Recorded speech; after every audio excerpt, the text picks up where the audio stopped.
o ya moi Congo moko ya o ya biso bai Congo mwana mboka Chérubin Okende oyo azalaki assassiné bakongomani baike balelaki bakongomani baike bazalaki na kanda ya kosakana te sika communauté tetela bango pe batelemi pona koloba non na likambo ya koboma oyo kosalema bandeko bakokufa na mayema zali mabe na mboka na biso koboma moto ezali eloko moko ya malamu te nde bakosenga te justice pona mwana mboka Chérubin Okende tokoloba penza mingi te pamba te mama Tatiana pe nazalaki na balabala na mwana mboka Mika Ndeke Jojo Komingo biso banson tozalaki wana pona kolela moko oyo ya biso bandeko batetela basusu balobi katakoko yoyo babengaki mama Tatiana te tozala wana po te tozwa bilili tolekisa na etando ya biso oyo ya Réaco News Télévision ndenge otolobaka batambolaki uto wileri bakendeke te na palais du peuple pona koloba non na musique pona kolakisa te bazali na likambo ya non violence kasi ezali nde pasi epa batete ya soki tokolela tolelaka na musique yango wana batambolaki te musique ombundo ya bango ya batete la ekobeta o ya biso ya bakongolais ekobeta pona koloba non na mambima mazali kosalema ya tuerie Gigi Ani akufaki tokoloba te non na biloko wana ezali kosalema na mboka oyo ya biso République démocratique du Congo. Maman Tatiana nazali mutetela naza mukongo naza muluba naza mutandu naza nyonso soki osangisi ndenge mobutu azali koloba tata bomoko mama bomoko natiki bino bolanda bandeko nde balelaki pona justice esalema na moko ya bango auti kokufa. J'ai acheté un studio 150 000 € et je dois encore payer 300 € par mois pour rembourser mon crédit. Mais t'es fou quoi, pourquoi t'as fait ça? Pona justice esalema na moko ya bango auti kokufa. Voix de Tatiana lutte contre l'inversion de valeurs, l'intelligence au service de la nation. Nous sommes en direct avec la communauté Tetela, Bakope Sambela par rapport à Liwa, Yamwana Mboka Chérubin Okende, Bokomona, Ndenge Tozali Kote Lema, Pesi pa déclaration ya Bango, Tokoti Kabino, Bolanda. Voilà. Awa tozana lo mamba ya ndeko na biso Chérubin Okende. Voilà. Oyo bakomi lokola soso. Et pourtant biso bana mongo batetela neto pesa mboka oyo indépendance. Lelo tokomi maltraité, tokomi mal vu. Yango to telemeli eloko oyo pona ko pesa message na communauté internationale. Pona koyeba ke batetela baza baumute ya mboka oyo. To pona tolela ndeko na biso. Oyi makambo ya politique na kati ya eleleli na biso na ndeko na biso. Pour la Chérubin, tel que nous avons demandé aux autorités, on nous a accordé, nous allons au Parlement, nous allons à l'intérieur, au ministère de l'Intérieur. Makila ya mwana mutetela ekoki kotangaka jamais na mboka oyo. To marché poto revendiquer makila na ye. Na kimia nyonso. Tolingi mobulu te. Yango toye topesi merci la gouverneure de la ville a autorisé tosala lomamba yango lelo tokokisi yango toye. Tozokende na l'intérieur, l'Assemblée, ndenge tosengaki. Merci beaucoup.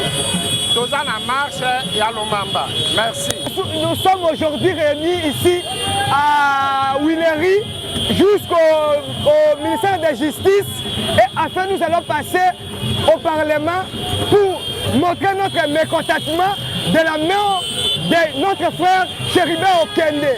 Et nous réclamons justice, nous demandons à l'État congolais de faire tout pour nous donner vraiment des investigations ou des enquêtes sérieuses afin que nous découvrons l'auteur de l'assassinat de M. Chérubin Okende. Merci. Nous sommes là pour manifester et présenter à la face du monde notre mécontentement face à l'assassinat de notre frère, de notre père, l'honorable Chéribé Okende, qui est un dignitaire de ce pays, celui qui a rendu des loyaux services à ce pays. Il a été ministre des Transports, il est aussi député national, mais il est sauvagement abattu par les inconnus. Nous savons que les enquêtes ont déjà débuté, mais nous voulons que ces enquêtes aillent jusqu'à la fin. Nous demandons une justice équitable et nous avons confiance en notre justice. Nous, le peuple d'été là, réunis en ces lieux, nous ne réclamons que justice. Nous sommes ici à Willery et nous allons jusqu'au palais du peuple et au ministère de l'Intérieur pour demander à nos autorités que justice soit faite. Merci beaucoup. Vraiment, nazo senga et pas bande qu'on a biso nyoso. Ba o nyoso o abenga mutetela makambo ekolo ezate mutetela na ekolo nyoso tozaka mutumoko. Pona liwa matanga tozana yango ya Chéribé Okende ezo sala biso pasi et pas mu ya peuple congolais. Ezo sala biso pasi ndeko na biso abilité ndenga zo kende boye ezo sala biso pasi. Dodo senga vraiment atika biso na kimia biso batu mususu otekali vraiment l'état te la biso likambo oyo. Toza na souci makasi pona ndeko na biso ndenga zo kende boye ezo sala biso pasi na mutema. Tozo kokate. On a essayé de perdre le dignitaire du Sankourou pendant l'époque coloniale jusqu'à aujourd'hui. Nous sommes en train toujours de perdre le fils du Sankourou. C'est pourquoi nous disons non aux tueries, aux assassinats des dignes fils du Sankourou. C'est pourquoi que vous voyez ici, nous sommes en cours de route pour marcher, pour dénoncer que la justice soit faite pour le peuple du Sankourou, pour le fils du Sankourou et le dignitaire du Sankourou. C'est pourquoi nous voici devant pour marcher, pour dénoncer, pour faire tout. Merci beaucoup. Et aujourd'hui, c'est notre journée pour clairer notre aîné, notre fils, l'honorable Chéribé Okende. Merci. Sérieuse et robotique pour qu'on puisse dénicher les auteurs de cet assassinat, le digne fils de Patrice Emery Lumumba de la province du Sankourou. Oui, merci. C'est un événement à la commémoration de la disparition, l'assassinat de l'honorable Chéribé Okende qui a été assassiné et enlevé devant la cour constitutionnelle. C'est ce que nous demandons à l'État, parce qu'il y a des sources qui parlent de d'autres. Nous avons la précision que l'État congolais puisse dénicher les auteurs et les commandités de l'assassinat de l'honorable Chéribé Okende. C'est ce que les deux fils du Sankourou ont en train d'attendre à ce jour. Et nous nous dirigeons vers le palais du peuple pour trouver avec un mémo, pour déposer, pour que des enquêtes sérieuses et robotiques soient entendues sur la mort de notre fils. Eh les gars, pas besoin d'en faire des tonnes pour gagner. Avec Revolut, votre épargne vous rapporte des intérêts tous les jours. Je savais pas que t'avais des pellicules. J'en ai pas.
pour mon épargne, ma retraite, mon assurance emprunteur, ma prévoyance, ma santé. Jajipi.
Ndeko moko a commis vraiment maman Tatiana au Tetelaki Mafumbe, ça me fait pleurer et ça montre que l'Otetela d'aujourd'hui n'est pas celle d'hier. Courage mes vaillants combattants, nous ne laisserons pas faire.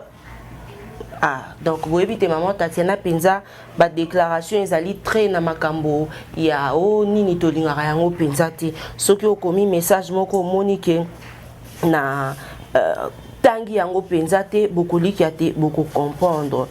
Voici maman Tatiana, merci na Patrick Umba Oyo a kotaki en contact na maman Tatiana, te moto a kotaki en contact na maman Tatiana po te abenga maman Tatiana ezalaki papa Abraham Kasongo yende abenga kingai ya kopesa ngande ko Umba po te to solola to kitaki wana pona kosala mosala biso lokola bapandisango lokola pe to zalaki malamu na papa Chérubin Okende boyebite esengaka ezali façon ya maman Tatiana kosala émission na ye